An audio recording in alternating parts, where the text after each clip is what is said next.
feel the moments near. Your voice is loud, it's crystal clear. Kiwi dreams and hopes collide. Choose the ones who'll stand with pride.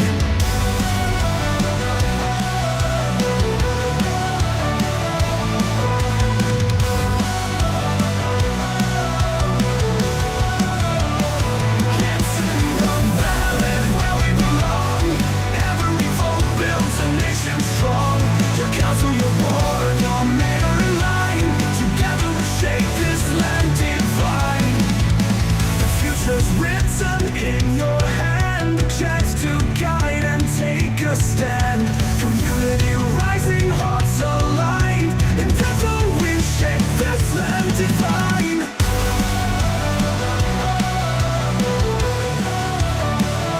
It's in the ballot we belong. Every vote builds a nation strong. Your council, your board, your mayor in line. Together we shape this land divine. Fortune in your hand, a chance to guide and take a stand. Community rising, hearts aligned. In this moment, powers redefined. It's in the ballot where we belong. Every vote builds a nation strong. Your council, your board, your mayor in line. Together we shape this land divine. It's in the ballot where we belong. Every vote builds a nation strong. Your council, your board, your mayor in line. Together we shape this land divine.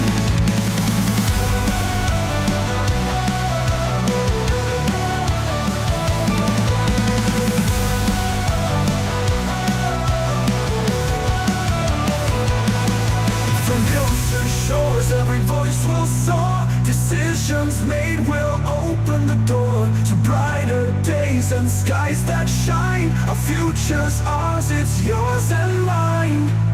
It's in the ballot. It's in the ballot. It's in the ballot.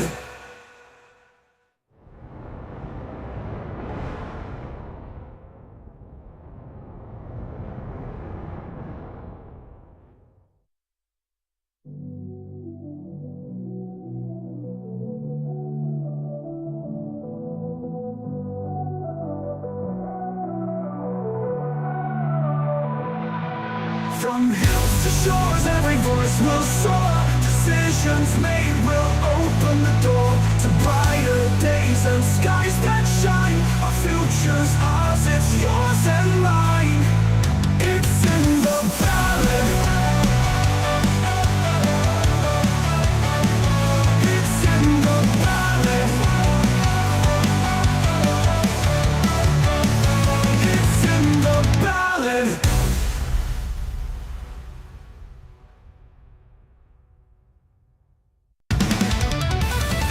The ballot's here, the moment's near. Your voice is loud, it's crystal clear.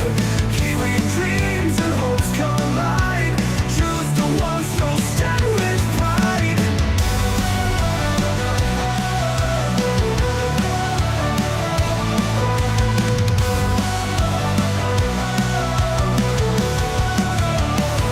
It's in the ballot where we belong.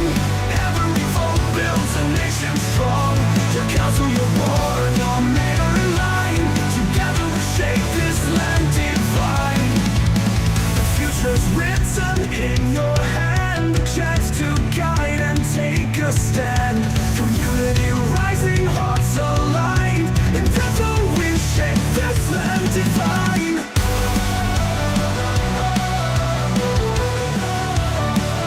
It's in the ballot we belong. Every vote builds a nation strong. Your council, your board, your mayor in line. Together we shape this land divine. Fortune in your hand, a chance to guide and take a stand. Community rising, hearts aligned. In this moment, powers redefined. It's in the ballot where we belong. Every vote builds a nation nation strong. Your council, your board, your mayor in line. Together we shape this land divine. It's in the ballot where we belong. Every vote builds a nation strong. Your council, your board, your mayor in line. Together we shape this land divine.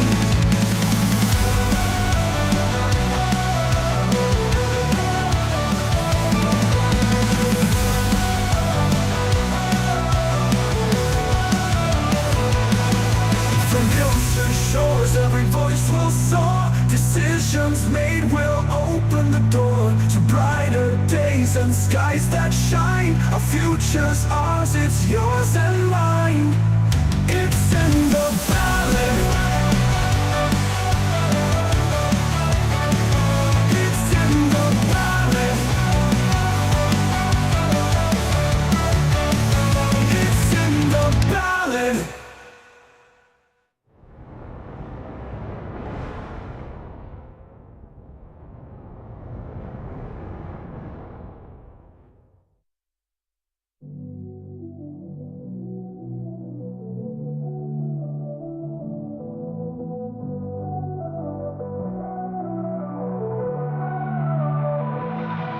From hills to shores, every voice will soar. Decisions made will open the door to brighter days and skies that shine. Our future's ours, it's yours and mine. It's in the ballot. It's in the ballot. And good afternoon, everybody. This afternoon, these candidates will be vying to get the Waiopehu ward vote on why they should be the next councillor for the next 3 years. But with every election, there's one thing stepping in their way, and that's your vote.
And coming here live from the Te Takeretanga at Horowhenua Library.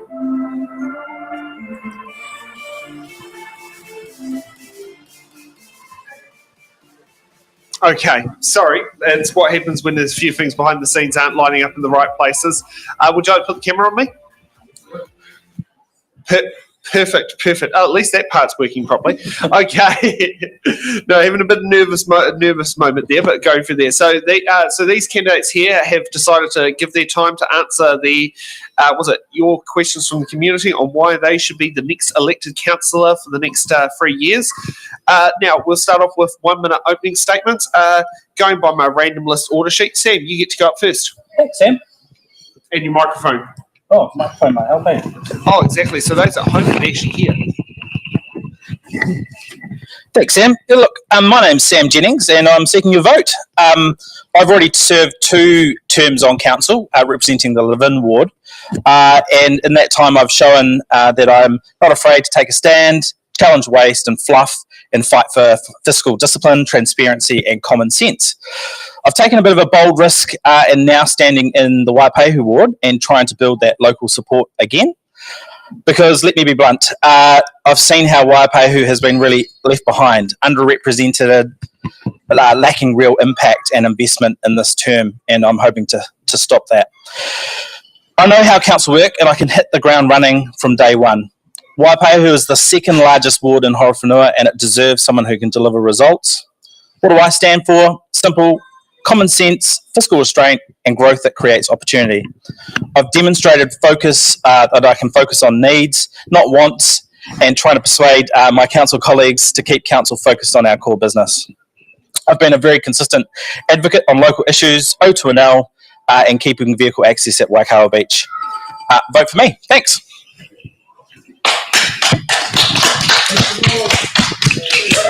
Okay, so next up we got Judy for Judy's opening statement on why she should be one of the next councillors for the next 3 years. Hello, I'm Judy Webby and I'm standing for the Waiopehu ward as I believe we deserve better representation than we've received over the last term. Having lived most of my life in Horowhenua, including Mohanaua East, Levin and Manukau, I bring a deep connection to our community and a commitment to remain in the area. My 25 years of experience running a photography business and over 20 years as a registered financial advisor means I'm well equipped to be an effective representative. I pride myself on being a solution thinker rather than a problem seeker, and I'm committed to speaking up fearlessly and finding common sense solutions. Major changes are ahead for Horowhenua, and as our population grows, we must manage new housing and roading to preserve our quality of life and ensure balanced land use for a sustainable future. I will bring a strong and independent voice to the council table and beyond. Vote for Judy. Okay, and next up we've got Bruce.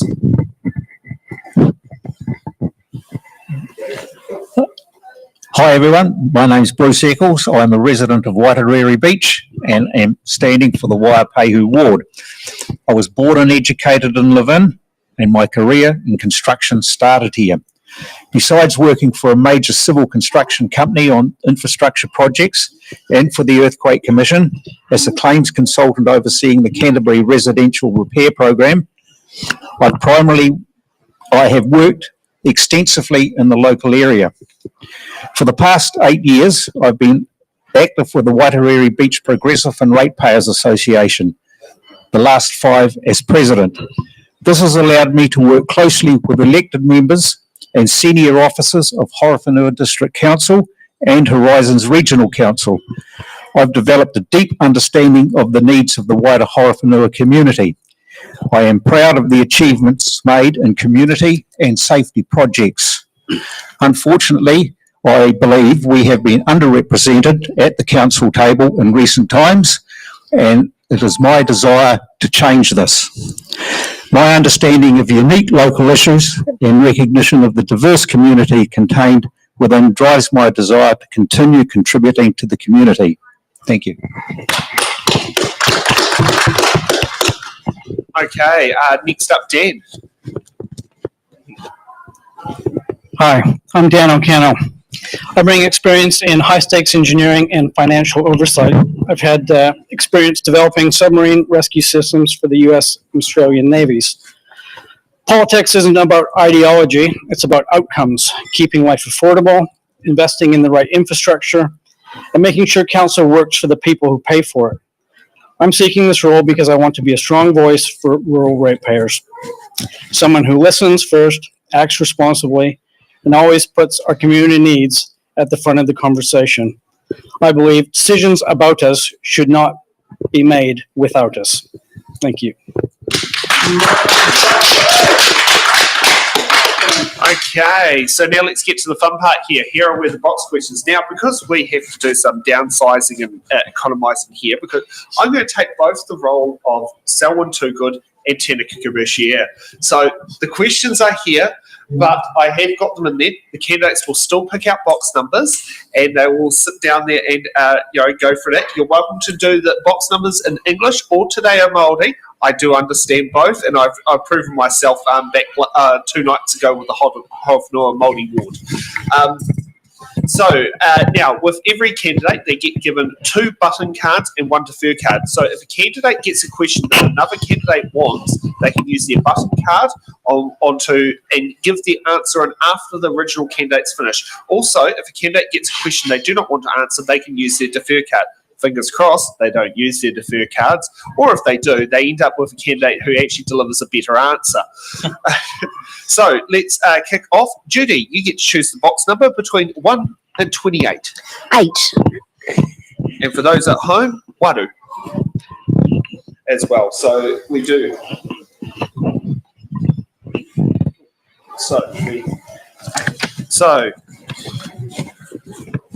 Okay, so we've got, was it box 20, box 8 has letter Q for Quebec. How will you ensure Horowhenua is prepared for climate change impacts like flooding and coastal erosion? I think this is something that we all need to be very aware of. It is going to be happening. We are not quite so worried about erosion on our coast because I think our coast is going up rather than down. But it is something that we're going to have to look at carefully so we're ready for it and we don't have to react in an inappropriate way when we just run out of time. But probably more for our area is the increase in rain. I think this is going to cause us a lot of problems, and we've also already seen flooding in our area, so stormwater systems are going to have to keep up. Thank you. Okay, Sam, what box number? Let's go 1.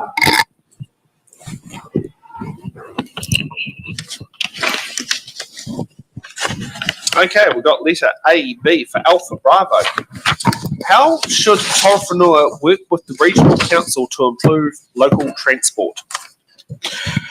Thanks, Sam. Yeah, look, I think this is something that's already happening. Horowhenua District Council is a member of the Passenger Transport Committee that Horizons operates. There is obviously some proposals around public transport for this district proposed at the moment. There is obviously always a concern around the cost of those services and who pays for them, because ultimately the ratepayer will subsidise and pay for those services. And so it's really around understanding the needs and the wants of the community and then assessing that against, is there actually a sensible business case? Does it make sense in terms of the resources available? One thing around, for example, proposed bus services for Horowhenua is the regional council might pay for the services, but it falls on the local council to pay for all the infrastructure like bus stops, roading changes, transport hubs, all that kind of stuff. And so something that you really need to understand is that overall picture in terms of cost. Okay, Bruce, what box number? 10. And for those at home, that was box number 10.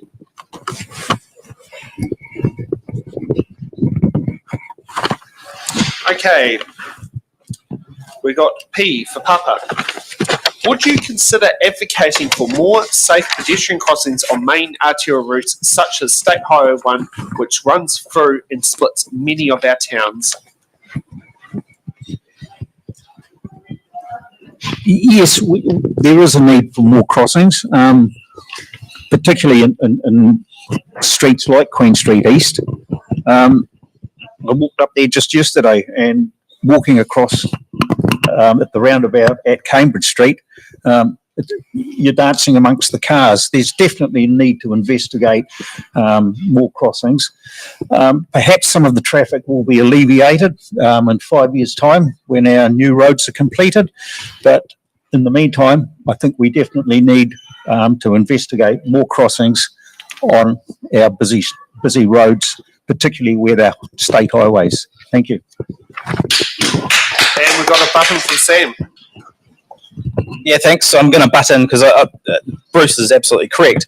I think the thing to note here is that I've certainly been advocating for NZTA to invest in changes to our state highway network, and obviously we have the benefit and the project O2NL that will be happening for our district. And what that does is it creates an opportunity really to make sure that once the old state highway becomes a local road, that we really are making sure that that road is fit for purpose, has the right form and function for what we need. And it gives us a real opportunity to make sure that we are allocating sensible investment, and we're encouraging NZTA to basically turn that road into something that suits our local people, with safe crossings, safer intersections. So I think that's a real positive opportunity, and that'll be a real focus for the next 3 years. Okay, Dan. Box number 7, please. Box number 7. Okay, we got A for Alpha. Many residents feel disconnected from council decision making.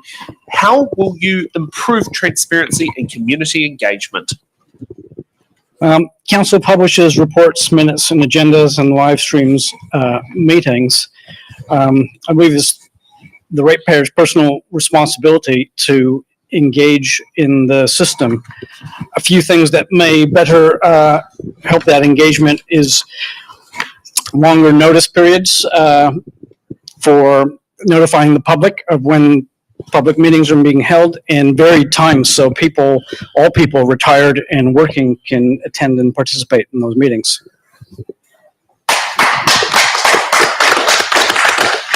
Okay, so we've got 4 questions down, so let's get for another round with a new random order. Bruce, you get to go first. What box number? 12. Okay, so for those at home, it's 12. Okay, we have F for Foxtrot. Do you support borrowing to fund major infrastructure, or should we focus on a pay-as-you-go model? Right. I believe a council the size of HDC cannot possibly actually have the cash available to provide the infrastructure that's needed for the long term. This requires borrowing. This means that the repayments can be spread over the life of the infrastructure requirements. It also means that the ratepayers of the future are contributing to the assets that they are using. Basically, it's a good old system of user pay. So yes, I think councils do need to borrow to provide infrastructure for the future. Thank you. Okay, Dan. Box 10, please. Sorry, box 10's already gone. We've got 9 or 11. 20, please. 20, no problem. Okay, we have B for Bravo, or for Bath Street, considering I know that's a street in Levin. I should know that. I did used to live here. Do you support live streaming all council and committee meetings so the community can see decisions being made? Similar to the last one. Absolutely. Live streaming every council and committee meeting is about basic transparency. People should choose to engage in these meetings. If we want trust, the community should be able to see decisions made in real time. No closed door guesswork. Transparency builds trust, and trust builds stronger communities. We could also do like some Nordic countries have done, which requires council to publish household impact statements, which show ratepayers exactly what proportion of the rates are spent on debt, roads, schools, etc. We need to increase transparency in order to increase public confidence in the decisions the council makes. Now, before we get to the box of the question, one thing I've noticed in the various different places we've gone to, I think it would be wise, this is just a suggestion here, that you have in the libraries, you have the live stream of the council meetings when they're happening on TV screens. So, because I've noticed this library is packed with people, and I think it would just be nice if it's just seen in the background where people can see our councillors in action. You know, so they don't have to necessarily be at home. They can also be at the nearest library. You know, whether you're in Foxton, Levin, or Shannon, you can see the whole action live. Does Tokomaru have a library as well? No. Okay. No, I wasn't sure if Tokomaru did or not. I know it's in the district, but yeah. Judy, what box number? 11. 11. Okay, we have M for Manukau. Okay. How would you balance long-term asset renewal, e.g. the pipes, roads and water, with keeping rates manageable? Well, we have to extend the payment period. It's really the only way of doing it. So the people that are living here now can't stump up with the whole funds that are needed for those various things. So that's why we need to borrow and spread the load over a longer period of time. And also the people that are going to be using that asset off into the future, they are going to be paying for it via their rates, and also they'll be paying for the interest along their way as well. Thank you. Okay. Sam, what box number? Number 3, please. Number 3.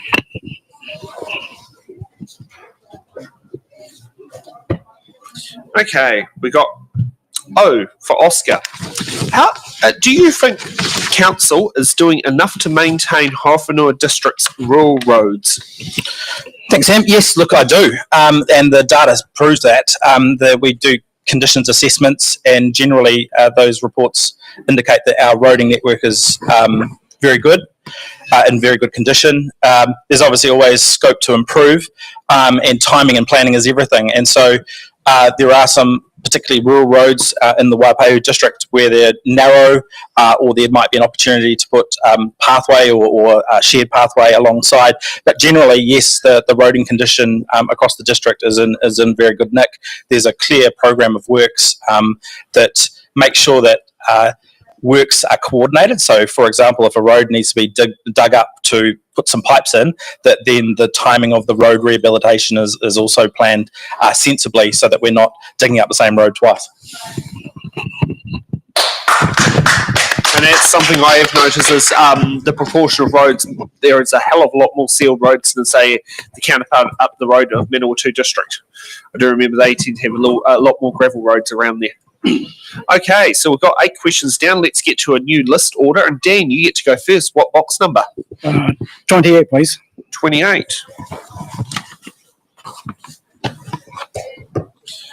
Okay, we got D for Delta. Are you comfortable with the way the council manages its debt position? No, to be simple. Our growth strategy, is it real or is it based on a prediction? Our current model is too slow, requires massive capital expenditure, and cannot react quickly enough to changing economic conditions. We need to rethink our growth strategy into something more agile, that looks at smarter infrastructure, that isn't just bigger versions of the same thing. Our growth strategy at the moment requires on massive capital expenditure to build infrastructure in the hopes that ratepayers will turn up, and at the times that these predictions say they will. Otherwise, existing ratepayers pay for that growth. There are smarter, more agile ways that allow growth to pay for growth, and existing ratepayers aren't burdened with that. And we got a button from Sam. Seem to be using it. I'm going to use all the buttons. Yep. Thanks, Sam. Yeah, look, I'm going to take a slightly different approach to what Dan says. The question's about managing debt rather than the debt level, because I'm not happy about our debt level, but and there's been some reckless spending decisions in the past. Foxton swimming pool, overspends on community assets, closing the Levin landfill, all of those things have had massive impacts on our debt level. But the question's about managing our debt, and I think council does manage its debt well. We have safety debt headroom in the event of an earthquake or other major event. We find that sweet spot between rates affordability, between asset management and debt reduction and debt management. And, we are paying $200,000 a week on interest costs, or just under. And so that's the equivalent of about 60 properties worth of rates every week spent on interest costs. And so the overall objective has to be around bringing those debt levels down. And we're going to do that through attracting new ratepayers to share in the cost of that debt. Okay, Judy, what box number? Have we had 18? No, we haven't. Oh, I'll have that one. So the great old voting age and the drinking age. Okay, we have W for Waiopehu. How will you ensure rural communities get fair investment compared to urban areas? Well, as with all of these questions, I'm only one vote in many, so I'm not going to ensure anything, but I am going to speak up very strongly for the rural community of which I've been a part of most of my life in Manukau for the last 36 years. So we already have a rating differential between rural and urban, and that needs to be maintained. But we do constantly need to be watching that the rural areas are not being disadvantaged, because they do feel a bit left out, because they're not getting the water, they're not getting the sewerage, oftentimes they're not getting their rubbish picked up, because if they put a bag out, the dogs get it.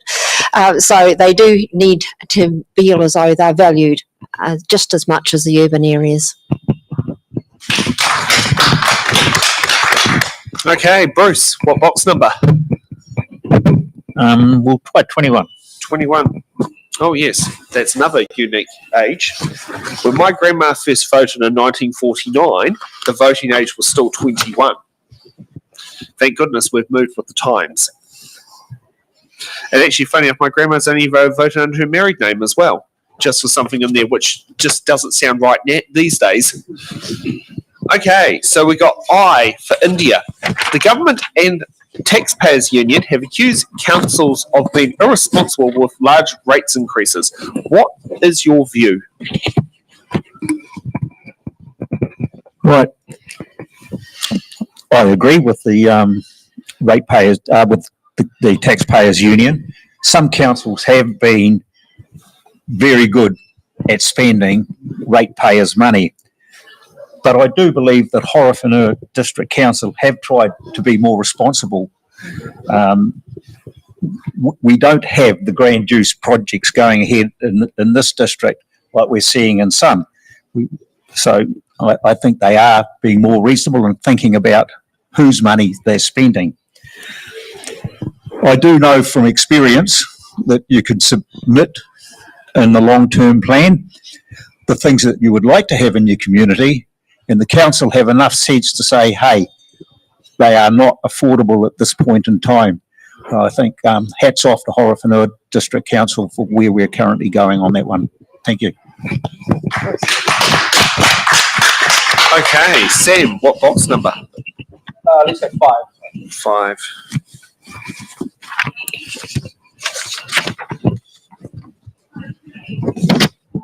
Okay, we got K for kitty kitty. What do you see as the main difference between Māori landowners and hapu in the terms of their relationship with council? Thanks, Sam. So this question is, I guess, Māori landowners obviously are like any other property owner and ratepayer, and that we need to ensure that we respect property rights and that we're talking to them as an affected property owner if it's a decision relating to their property. In terms of hapu, the relationship is more of a one in terms of our partnership strategy with iwi and hapu, and so there will be a different engagement approach, or there will be a different context in which hapu are engaged versus Māori landowners. It may be that on a particular decision or a particular project that we're consulting with a party wearing two hats, as a landowner but also as the local hapu representing that particular area.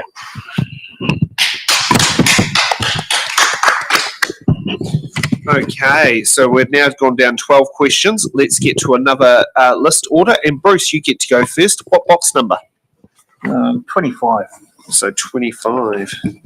It's a good old year the insurance excesses come down for drivers.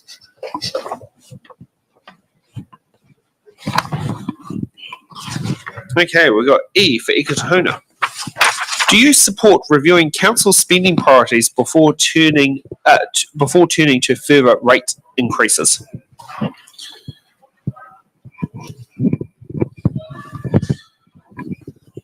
Quick answer to that, Yes, most definitely. Council need to be knowing that, hey, what the priorities are before they're spending our money. Thanks.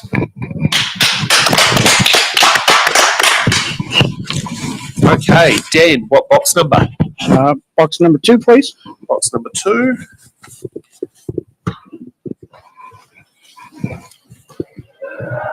Okay, we've got R for responsibility. What are your thoughts on supporting anaerobic digestion of food waste to produce biogas similar to the plant in Reparar?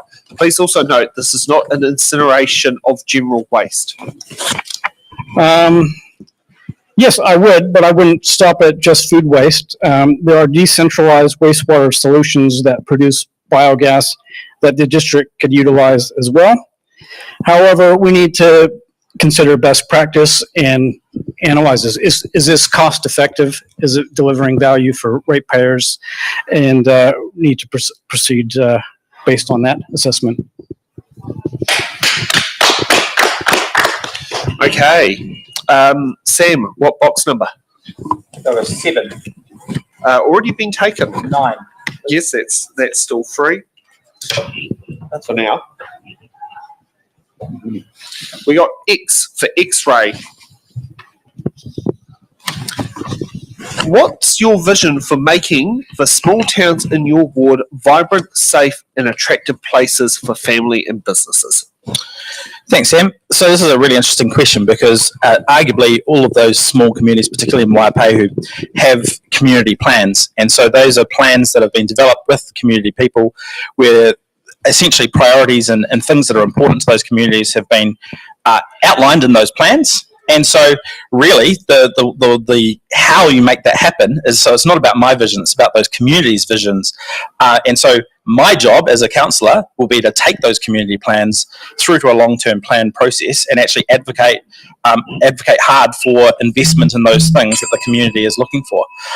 Again, it's going to take really clear and sensible communication around being clear about wants and needs and what's actually available in terms of funding resources, funding those projects. But yeah, absolutely, it's about breathing life into the vision of the individual communities, and that's how we're going to do it, through those community plans and the long-term plan process.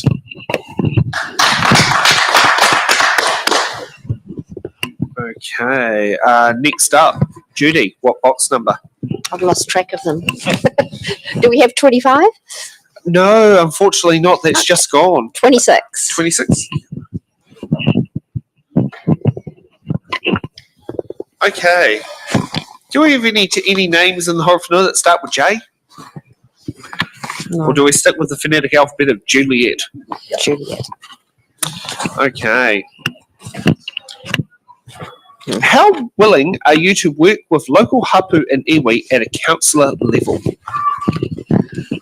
I'm willing to work with every member of the community, and I think that is what we should be concentrating on rather than specific ethnicities. I think I'd like to see us having a community where everyone is treated equally and everyone has the same input and they're listened to just as well.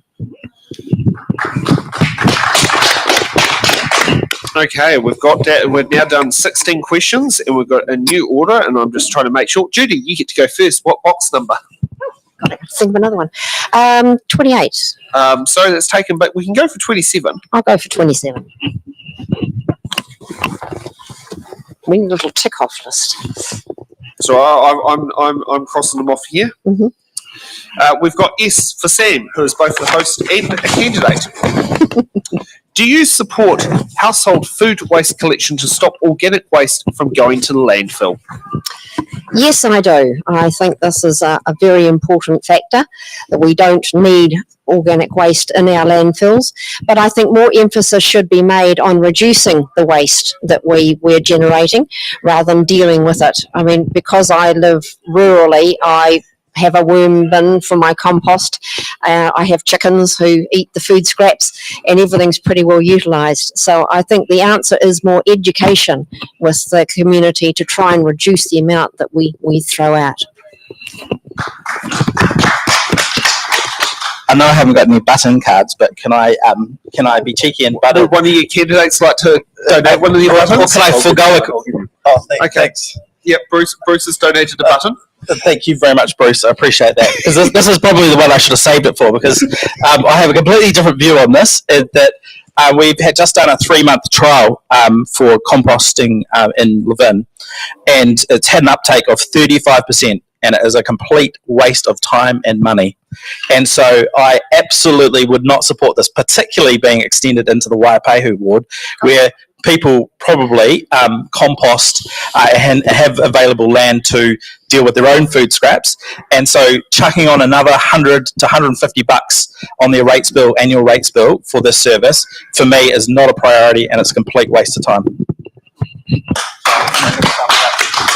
Okay, and with tradition with every button, they tend to be the next person to pick a box. Seb. Oh, me, sorry. 13. 13, okay.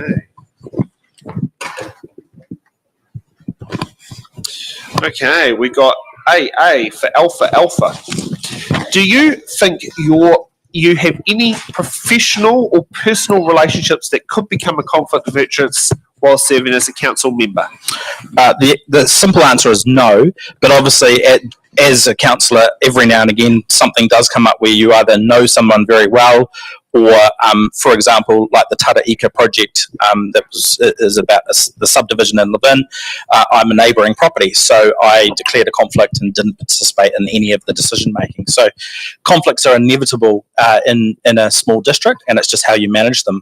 And I think that's been one of the real issues on this current council term, is there's been some elected members that haven't managed their conflicts well, and so I'd be pushing pretty hard if re-elected to perhaps put some sunlight on those.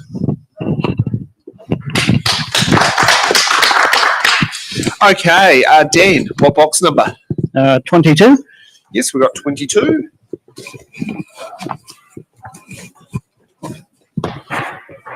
Okay, we got H for Horowhenua. If elected, will you decelerate council spending on unwanted grand projects and concentrate on vital infrastructure like roading? Yes, 100%. I believe the council needs to get back to the basics and focus on core services before it branches out into fluff and vanity projects.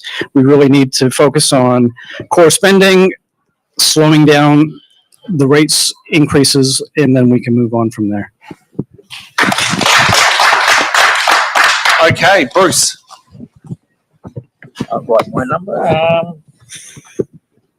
9 gone.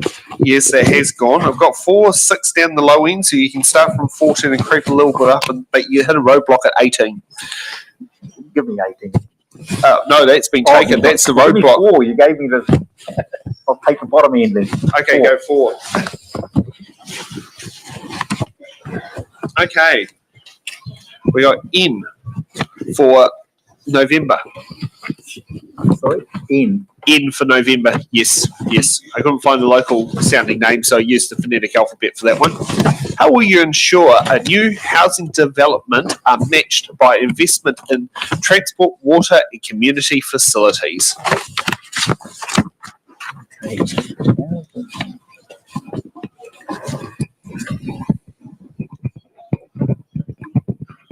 The first thing to understand is all new developments which take place in Horowhenua and place a burden on the community facilities are required to pay development levies, I believe. So it is imperative that these funds are prudently used to provide additional facilities and upgrades to the existing facilities as they are required for these developments. I am a believer that the development funds need to be only used there and need to be isolated within the council's budget so we can see what money is available for the development that's been provided by the developers and obviously the people that have bought the sections and have become ratepayers. So I think that money needs protecting. That's what it's for, and I think as long as that's working, we have a good system. Thank you.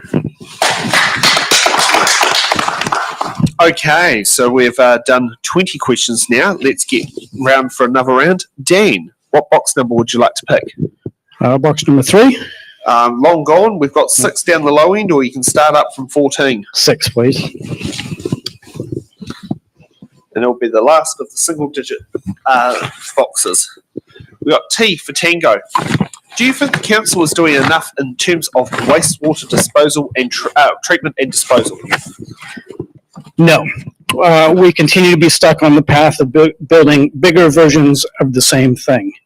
I believe there are smarter wastewater options, smarter decentralized solutions that don't require the large capital expenditures to build. They reduce risk, they spread risk throughout the district rather than having a single point of failure, and they're easier to scale. So as the district grows in size, we can plug these pieces of infrastructure in like Lego rather than building one giant plant that we hope ratepayers arrive to pay for. We can scale modularly rather than building large, outlaying a large sum of money, and then hoping the growth happens. And if it doesn't, then existing ratepayers are met with that burden. So I would think differently than what we're doing now. Okay, Bruce, what box number? 14. Yep, we can do 14.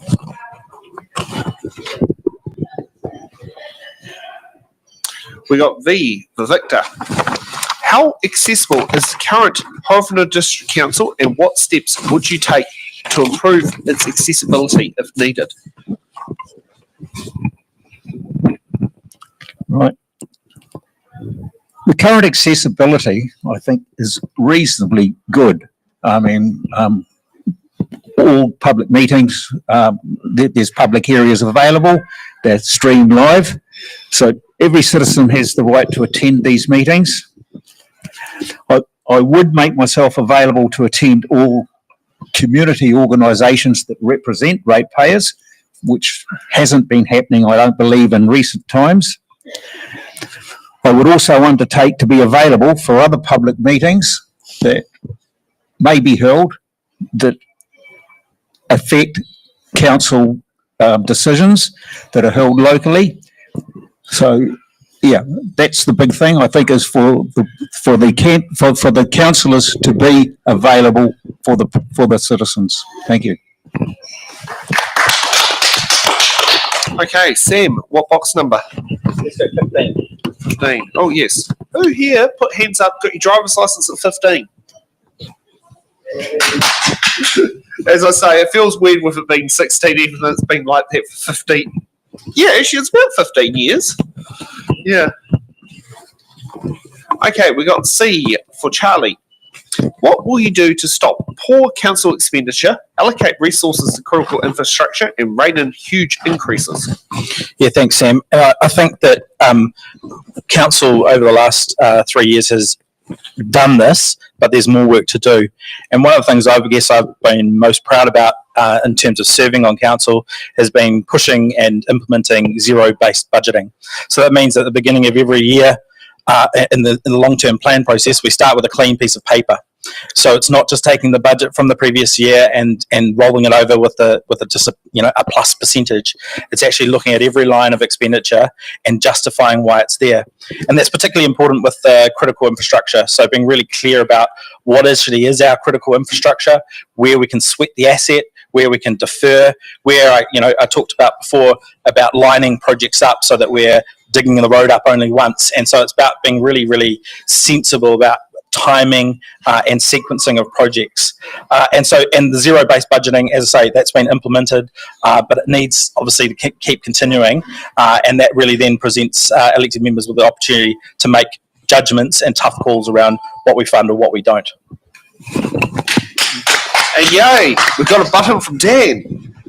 I agree with what Sam said. I agree about zero-based budgeting. I think that's a great idea. The only thing I'd add on top of that is we can take an example of what they do in Switzerland is they require council to have a binding public referenda on certain capital expenditures exceeding a certain amount. So if council is planning to build a theater or something that requires a large amount of money, the public actually has a mechanism where they can vote and have their input into whether that's a yes or no, rather than just a public hearing where your voice may or may not be heard. But other than that, I would agree.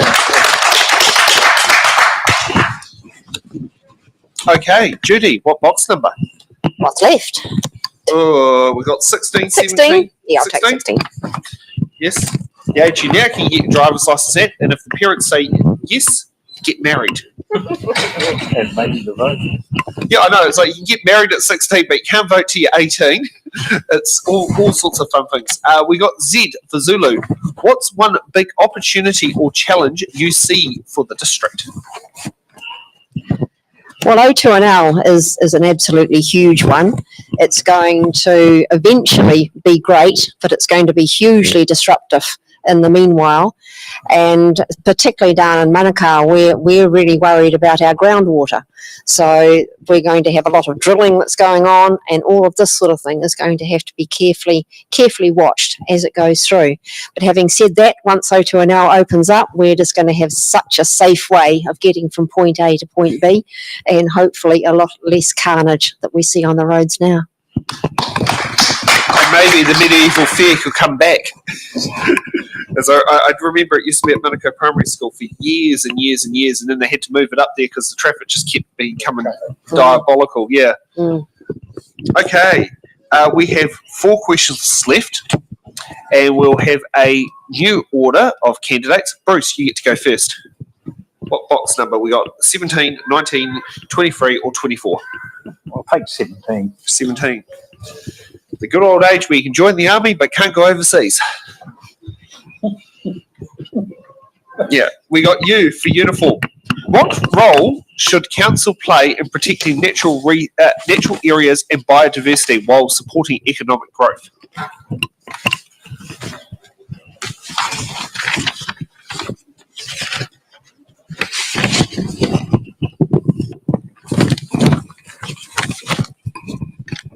Sorry, I'd lost my questions there. Well, currently, the Horowhenua District Council operate under the district plan as per the RMA. So natural areas are identified and generally protected. How this is going to change under the proposed government changes to the RMA, I'm not quite sure whether we really have all the answers to that. But I also believe the responsibility of working with getting the new RMA or the replacement to the RMA to work will become a big part of the incoming council. So I think this is sort of one to watch as we go forward. Okay. Now, sorry, I've just hit the list on there. Judy. What have we got? 19? Yep, we got 19. Oh, wow. Just take that Yes, number and measure. was it a number that at its age means absolutely nothing? Because I don't know what you can do at 19 that you can't do at 18, but you can do at 21 or something. Okay, we got Y for Yankee. What's your biggest priority for the next term, and how do you intend on delivering it? My biggest priority is encouraging engagement between the councillors and the public. At the moment, I think the satisfaction rating for Horowhenua District Council was 63%, but only 40% felt that council were open and transparent in their decision making, and I would really like to change that. I know that only 45% of the registered voters actually voted, and whether they were part of the 40%, I just don't know. But I think we do need people to become more involved and encourage them to watch the meetings, come to drop-in centres, and generally have their input so they don't feel so helpless. Okay. Okay, Sam, what box number? 23 or 24? Let's go 23, please. Okay, we got L for Levin. It's all right. We can always call it Taitoko as well, as that's its original name until William Levin came along. What is your plan to address Horowhenua's ageing water and stormwater infrastructure? Notice this person doesn't care about the sewage. Thanks, Sam. Yeah, well, look, yeah, I'll answer this on the basis of three waters. And so basically the plan is called the long-term plan. We've done some really serious thinking about what's required, but obviously taking into account what's available in terms of debt headroom, what the impact on rates will be. And so that's the issue. The plan's there. We know what the issues are. We know what the sequence needs to be. Obviously, there's a really interesting time at the moment with the transfer of water assets and the associated debt to a new entity where we're partnering with Palmerston North in the Rangitikei district. And so that's going to present a number of opportunities because there's different projects, different sequencing across those different districts. And so the question mark is probably around stormwater, because some stormwater assets will stay with council because they're associated with roads or parks. And again, there is a sequence plan around addressing those issues. So I'm really confident that we have done the thinking, we have the plan, and now it's just about execution. Now, Dan, what box number would like to pick? You can have any box number you want as long as it's 24. Oh, I'll take 24 then. Sounds a bit like Henry Ford just then. You can have any colour you want as long as it's black. What budget line item would you remove to help bring down rates without disrupting basic services? And that's G for golf. I would review all non-core services and reduce or remove as seen. If we can review and look at a 20 or 30% saving in non-core services, we could save upwards of $9 million, which we could use to pay down debt or hold rates steady for the moment. Okay, we've exhausted our boxes. So I think it's time for us to take an early break. So we'll take a 10-minute break here. And for those who are watching online, we'll see you back in 10 minutes' time for hard-hitting questions.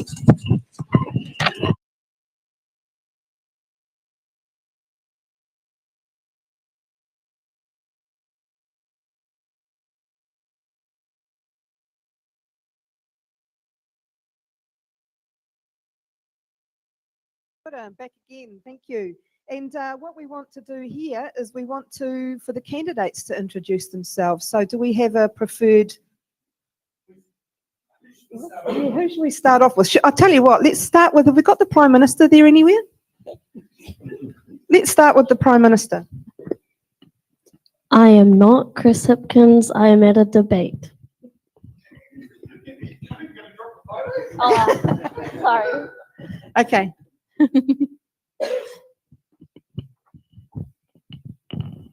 This is Michael Hill. He's not here.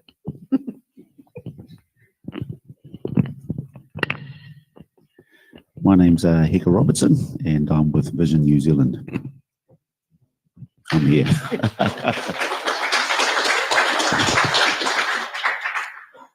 Hi, I'm Tony Pitteroy, and I'm with New Zealand Party. Kia ora. I'm Chris Norton, and I'm with the Greens. I'm not Emma Chatterton, but Emma has, in fact, submitted 2 videos, which we will see later on in the show.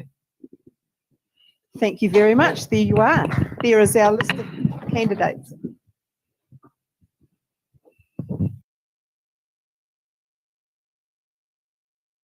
For the members' bill, so we've asked each of our candidates, you can introduce a members' bill as an MP into the biscuit tin, and it can be drawn out and potentially turned into law. So we've asked them, we're giving them 2 minutes to explain, if they're elected, what would be the first members' bill that they would introduce into Parliament. So we'll go with Bernard first. All right. By its very nature, a members' bill is therefore is not necessarily party policy, and my members' bill is not party policy. So I'll just make that point first.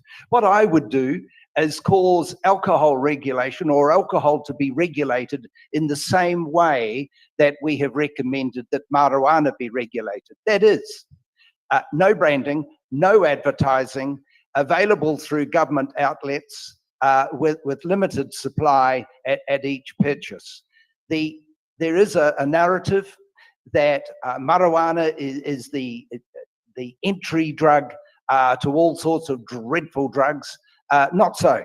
Alcohol is the entry drug and does considerably more damage than marijuana does. So I believe should be regulated in the same way. That's my view, not party policy. Short and to the point. And Helma. As I talked long enough about the abortion issues, people know my view. What would be my preferred private members' bill if I was elected? But that's not party policy. The private members' bills have to be okayed by, of course, by the party. I have one remit going forward that is not addressed last convention, and that is a remit to solve the housing crisis. In the Netherlands, we had a Premier A scheme for low socioeconomic people, low-income people to buy their own home. It was in the 1970s when a very left-wing MP, Prime Minister, De Nauw, brought that in. It was extremely successful. It solved the housing crisis. Then they stopped it because there were enough homes, and people then now they want a very right-wing government, wants to start this again. And that actually to me means that this is a very, very good policy. Premier A scheme to have a house. It is a scheme that has to be quite difficult, but you're actually buying a house with a Premier. You cannot resell it for 7 or 8 years. There is a little bit of a stick behind the door that you pay your payments, and after 6 or 7 years, you can buy in the free market and in the free sector, free sector, and the new Premier A couple can buy that house of yours, and it really solved the housing crisis. If we can really whole Parliament put their weight behind it, we actually can solve the housing crisis, and we can bring to young people the hope to own their own home again back to New Zealand.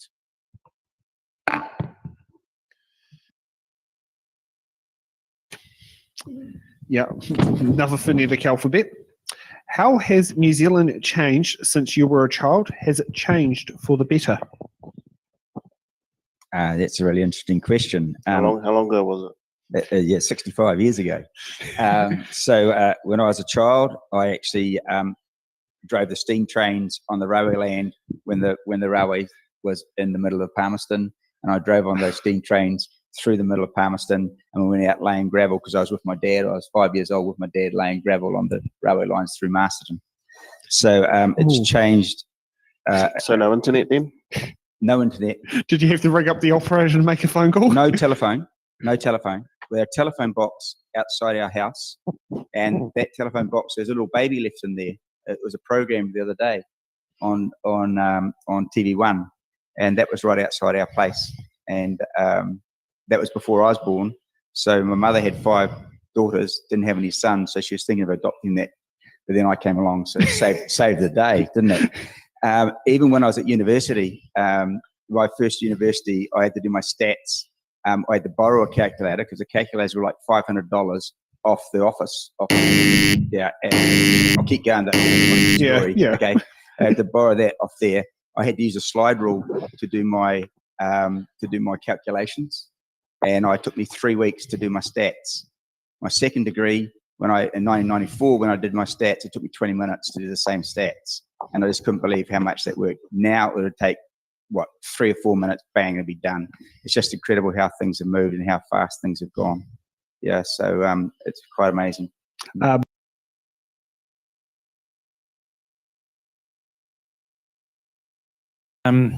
The bill that I would introduce is extending the time from when candidates are announced to the election from 4 weeks to 9 weeks, because it's just not enough time. And we had evidence of that. I got a call yesterday saying, hey, you want to go to candidates meeting? Okay. Or was it yesterday or the day before? Yeah, yesterday. So only because Jill just found my name slipping through as a candidate for Umataka. So in local body elections, there's a 9-week time frame, and that gives time for everyone to get prepared and to start moving through the campaign. I'm still trying to get my car sign written, and there's only 3 weeks to the election, things like that. So it's a simple bill, but it's really is just it's a leftover from first past the post, where the small parties just haven't been taken into account as to giving them enough time to run up to the election. And thank you.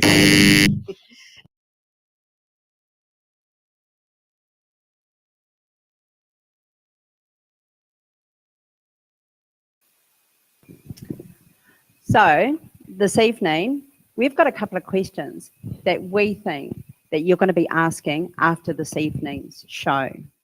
The first question, will you be able to afford to spend $300 a week on childcare to get the maximum childcare rebate in a cost of living crisis? Question number 2, is it time for the EQC to expand its scope to include climate change disaster cover? And question number 3, if no cause rental terminations are reinstated in 2026, will Hart South residents have to worry about being evicted for allowing a campaigning politician to use the bathroom in their house if their landlord finds out and does not like that politician? Okay, so questions to think about, people. Yeah, it felt like an educated one. All right, give her, it's 18. Okay, so question A, B, better known as Alpha and Bravo. What are you / your party going to do for the climate crisis? What haven't we done? The Green Party has put the climate change on the agenda in Parliament for 30 years, and for years. And I'm thinking back to the work that Jeanette Fitzsimons did as one of the first co-leaders of the Green Party. It's so important that we address the climate crisis. People in Auckland intimately know this because of the floods from the Auckland anniversary weekend, also with what happened up north and also over the hill there in Hastings as well. But we need to do more. We need to make sure that we continue to bring down our emissions. We must mitigate our emissions, but also to support towns and cities to adapt for climate change, to have that climate resilience, and for us to support local councils to do that.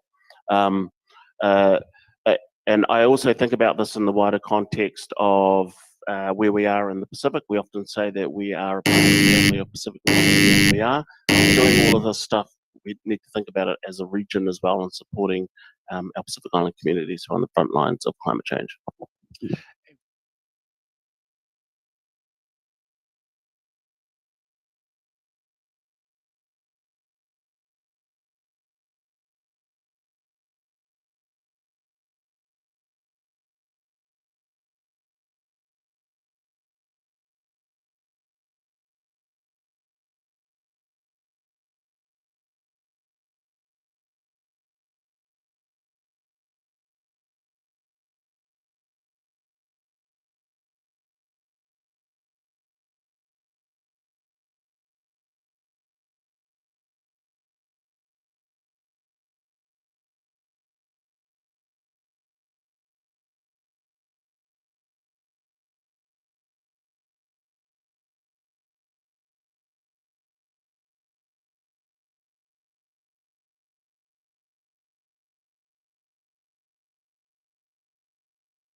is near, your voice is loud, it's crystal clear.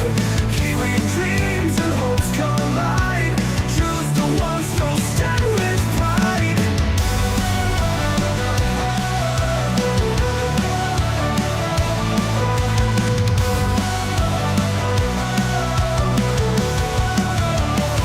It's in the ballot where we belong.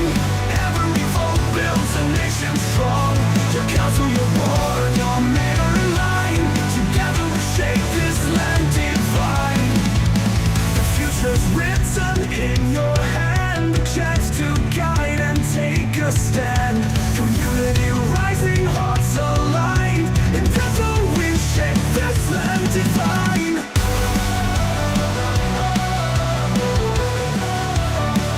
It's in the ballot we belong. Every vote builds a nation strong. Your council, your board, your mayor in line. Together we shape this land divine. Ocean in your hand, a chance to guide and take a stand. Community rising, hearts aligned.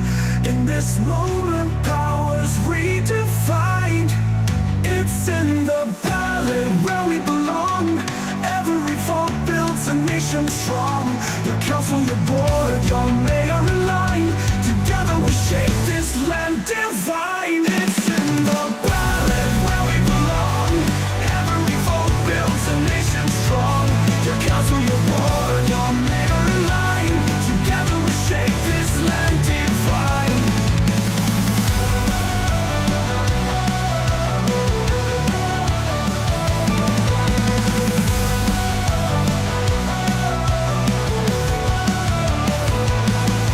From hills to shores, every voice will soar. Decisions made will open the door to brighter days and skies that shine. Our future's ours, it's yours and mine.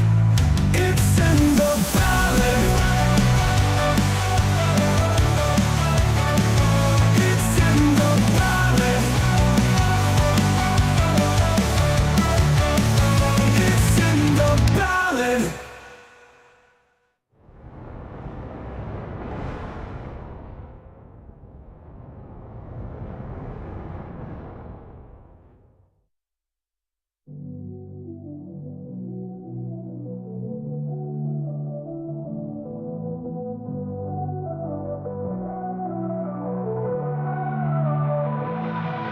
From hills to shores, every voice will soar. Decisions made will open the door to brighter days and skies that shine. Our futures. And welcome back to It's in the Ballot. Now let's get ready for hard-hitting questions.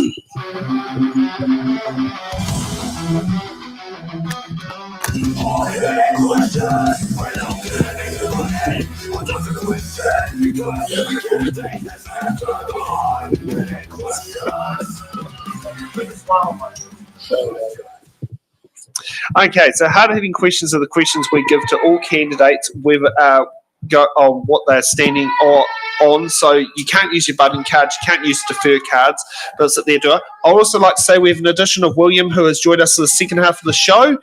Thank you for jumping on there and coming. And we're also, at the end of it, you can do a combination of your opening and closing statement on why the people should give you your vote. We'll tell you later. Yeah. Okay, so let's get on to this. Hard-hitting question number 1. Rates have increased significantly in the last 3 years. What will you do to ensure affordability for ratepayers while still funding essential services? And just bring up the random order sheet. Sam, you get to go first. Thanks, Sam. Yeah, look, this is obviously one of the key challenges for council is that affordability piece. And I try to use the idea of a single pensioner living on a superannuation as kind of my baseline to work out what is that person actually able to afford in terms of any sort of rates increase. And I think, look, we are in a really challenging time, and this is going to be an absolute key focus, need to be a key focus for council for the next 3 years. Or I can tell you what I've done to try and drive affordability. Hasn't always been successful. In 2020, I was around the table and I pushed and supported a negative rates increase. I think that's the first time it's ever happened in Horowhenua. That was around COVID.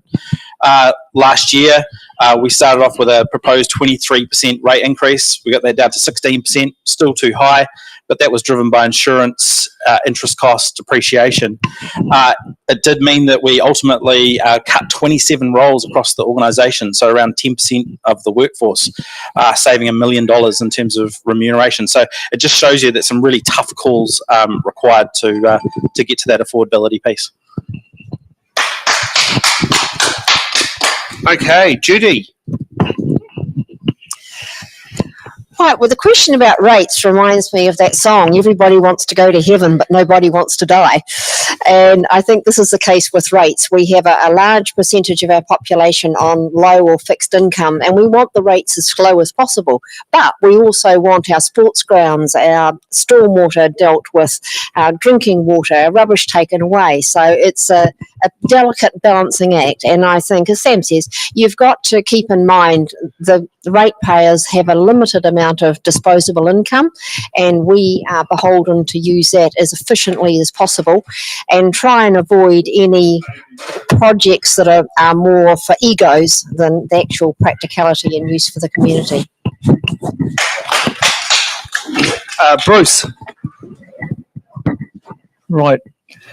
I guess every candidate in this election is going to be talking about the rates and how we're going to bring them down, etc., etc. But I do think that one of the first things to do is we need to review what are the core services that the council offers, and do they meet the community expectations? So that's the first job. What are we really here to provide with your ratepayer money? We then need to ask, are we getting value for money from the contractors that provide these services, the staff that are working within council? Is there value for money in everything that's being done? It's easy to say, but Sam, I'm sure, will tell you it's very hard to do. But hey, it must be done, and we must keep the rates, to cut the cloth to suit the suit, which is to make it work for the ratepayers. Thanks. Okay, Bruce. Oh no, we've already done Bruce. Dan. Yes, I believe council needs to get back to the basics and focus on core services only. We can make significant savings if we focused on core services and reduced or removed some of the fluff and vanity projects like some others have mentioned. In recent years, we've printed billions of dollars. That's not a political statement. That's just a statement of fact. We've all had to tighten our belts, so council, I think, has to do the same for the next couple years. And that means focusing on the core services, reducing spending, and keeping rates steady. Rates can't keep rising faster than wages do. It's not sustainable. And like some of the other candidates have said, people on a fixed income or low income salary, it affects the most. So yes, it's not sustainable. Okay, William.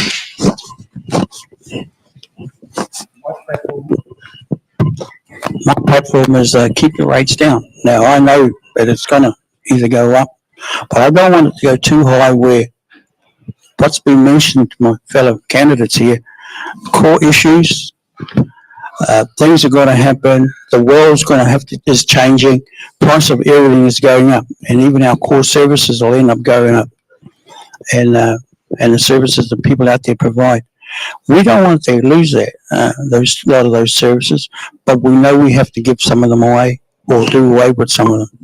And I think that with the people like myself and a few others that are pensioners, there are some people out there suffering now at the rates that are in.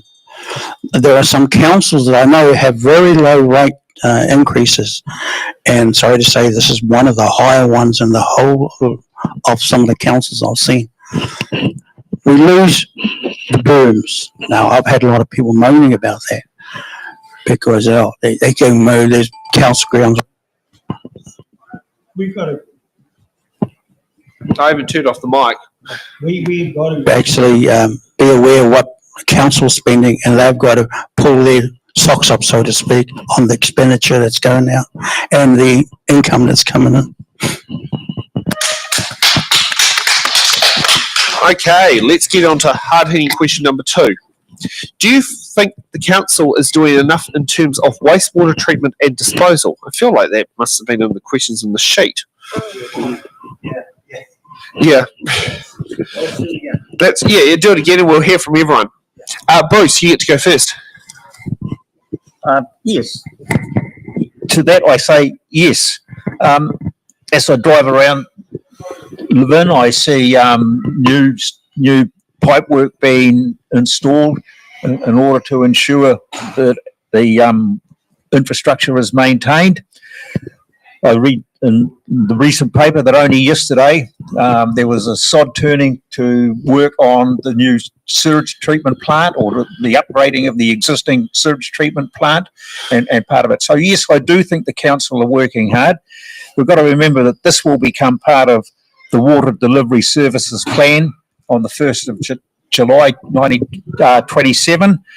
But in the meantime, I think the council are doing a very good job to keep what the assets are working well. Thanks. William.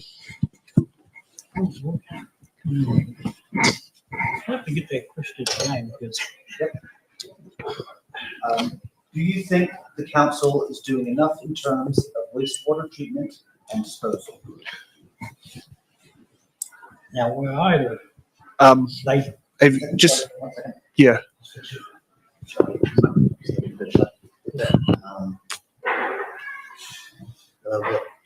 Pull it out and put it back in. I'm just going to swap off this one. Okay. Hello. All right.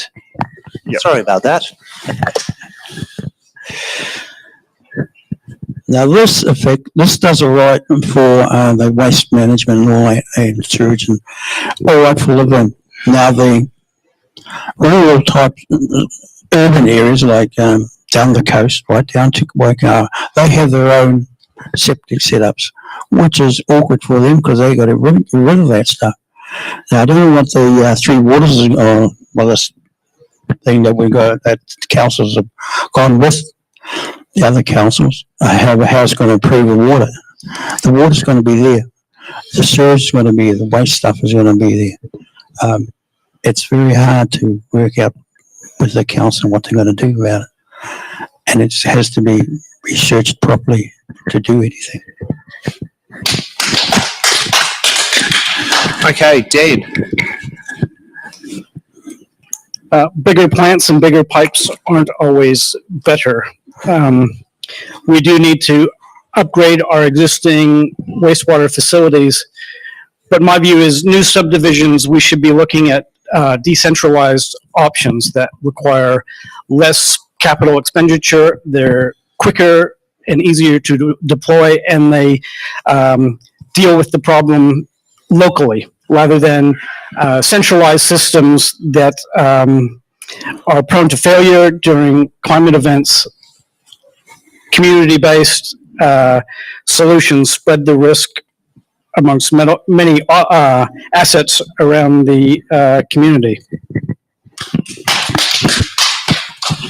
Sam. Thanks, Sam. Yeah, look, I do. I'm going to give us probably a B+ mark on this because we are one of the few councils nationwide that is discharging all of our wastewater to land, not waterways. Council has invested huge amounts to comply with our consent conditions, and there's obviously a program of work, so I referenced earlier, around upgrading those treatment plants, and I like some of what Dan's saying. He'll be pleased to know that the major upgrade at the Levin wastewater treatment plant is a modular system, so it's not a rollout of all of the necessary infrastructure on day one. There's an ability to add pieces on as that growth increases. there is one key area which is Tokomaru, which is not in the Waiopehu ward, but that is a key issue in terms of wastewater, and that's going to require some focus and some tough decisions around 170 connections that potentially cost $10 million to deal with. So very interested in what Dan's suggesting and looking at sort of smaller solutions and how we can embrace those. Judy. Well, I have nothing to add to what has already been seen, already been said. I think HDC are doing a pretty good job, but it's something that we constantly need to be keeping an eye on with upgrades and also changes in the climate, and as that puts extra pressure on our wastewater and our stormwater systems that we may not be fully expecting. Okay, let's get ready for hard-hitting question number 3. What is your position on retaining the Horowhenua Māori ward for Horowhenua District Council and the Tonga Māori constituency for Horizons Regional Council, and why do you hold that position? Sam, you get to go first. Thanks, Sam. Look, I'm going to respect the outcome of the referendum. I think the community should determine the outcome of, in terms of our democratic arrangements. I voted to retain the Māori ward and take it to a referendum.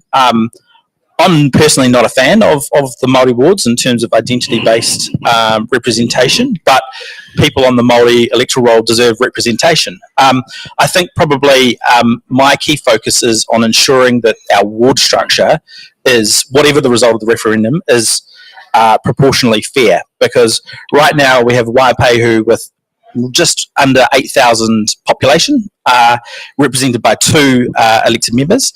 Then you've got other wards like the Kirikiri ward and the Māori ward that have 2 councillors for about 5,000 people. And so there's an imbalance there that needs to be corrected through a representation review that would happen in early 2026. And that's really the opportunity to make sure that our representation arrangements are fair, and yeah, so respect the outcome of the referendum is basically my answer. Okay, Bruce. Right. I guess a little bit of the history of it is after public consultation in 2019 to 22, Council created the Horowhenua Māori wards as directed by central government. So in 2022, the first 2 councillors were elected for this ward, and it appears to have worked fairly well. I haven't heard that it's created any disruption to the operation of council. This year again, as directed by central government, the continuation of the Māori wards will be voted upon by the residents. The outcome of these positions at this election will determine the future of the Māori wards within HDC. My position retaining Māori wards is therefore irrelevant. It's up to the citizens of this district to vote how they carry on with the Māori wards. Okay, Dan. I believe Māori representation is important, and the data tells us that. It saves money in the long term. Early consultation reduces conflict and, importantly, the risk of litigation, which is an expensive cost to ratepayers with no upside. The data also tells us that co-design projects get higher uptake and lower lifetime costs. In saying that, I don't believe Māori representation should be siloed in one seat. I believe there is a better and fairer way to get representative local government. Rather than a first-past-the-post method, a single transferable vote would ensure every ratepayer's vote remains equal and our elected representatives represent our community, including Māori representation. Okay, Judy. Right. So HDC voted unanimously to instigate the Māori wards, and now we have a referendum coming up where everyone is going to vote for that, and I will support the outcome. Personally, I don't agree with Māori wards. I think they're divisive, and I think there are other ways of achieving representation for all areas of our community, not just some specific parts. We do have the Māori engagement framework, and nearly 1.5% of our rates go into supporting that. So I think there is sufficient consultation going there. William. with the referendum coming up, I'll agree with it. If people pick that they do away with the Maori wards, well, that's their democratic right. As a Maori, I'm not standing in the Maori ward, I'm standing in the Waiopehu ward. And that's me personally. But the 9,000 people that the two elected candidates would represent is a small number, but at the same time, they will do a lot. The two candidates do a lot for the people. Now, the Maori wards, they cover the whole area. They don't just cover one ward, and I agree with that. But the democratic right of the people out there, I agree with. I'm not here to down Maori wards. I'm here to make sure the money's well spent, and if the people think it's well spent by putting a tick that, sorry, they're not for it, or leaving it, and yes, that's their right.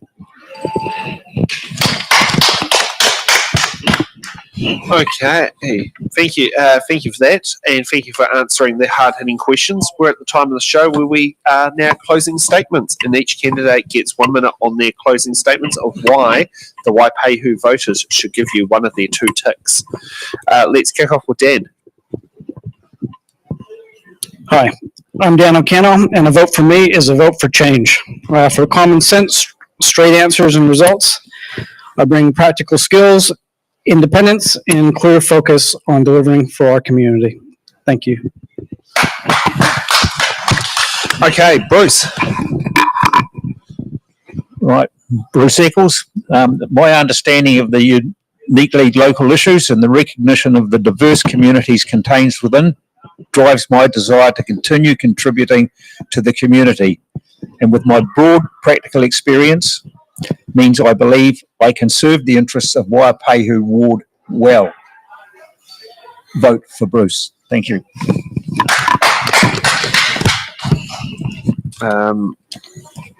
William. My platform is to keep the rates down, and I know it won't happen. It's going to rise. I think that I've got enough skills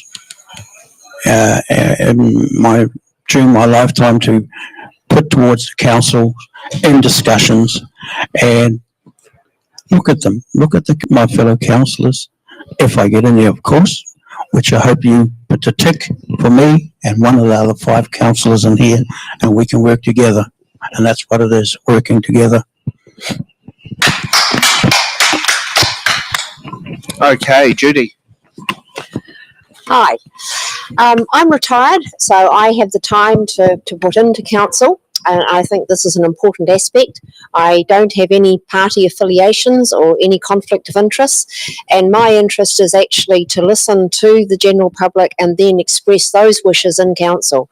What I feel personally is relevant to me, but not relevant to my vote.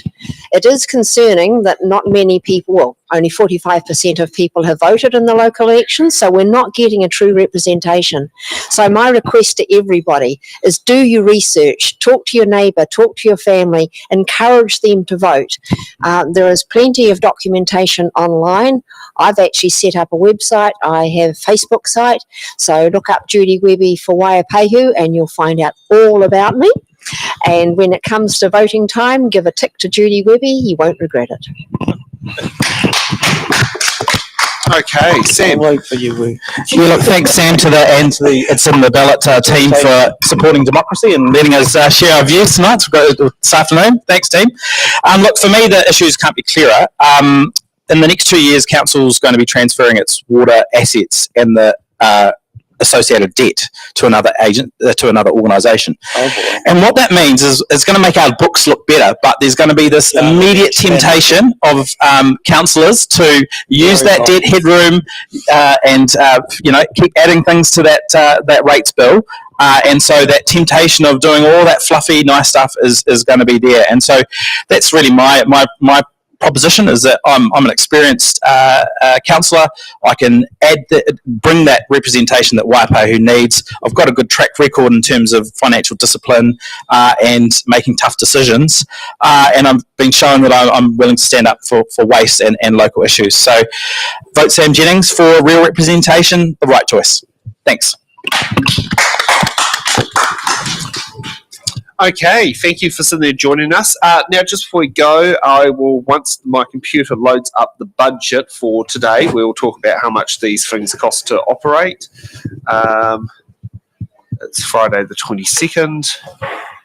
And just note that there is a little bit slight change in the costs. They're a bit higher than originally planned because so there will be a little bit of changes that will be in there. And I'm just removing the budget line. Gee, I'm removing budget lines out of there just like everyone else.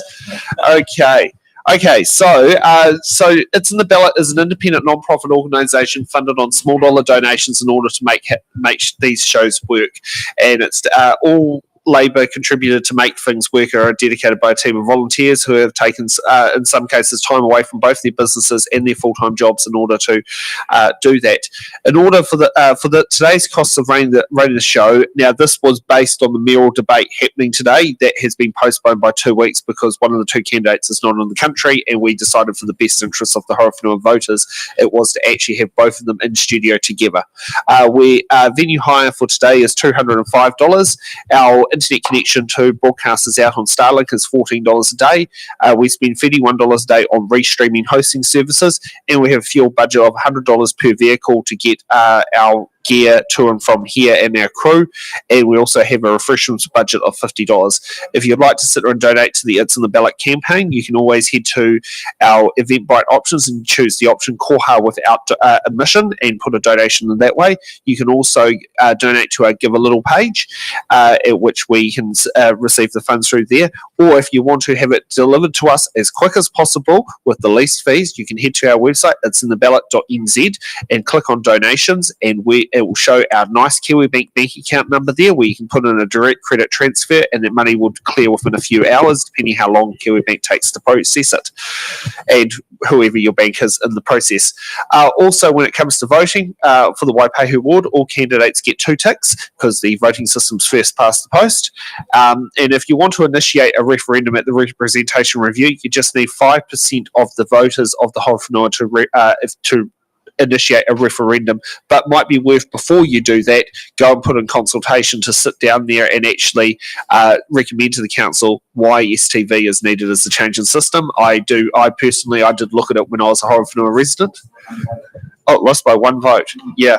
And maybe that's because when I grew up on the Kapiti Coast, I had no clue how the councils were, but I remember all the radio ads on how STV actually worked.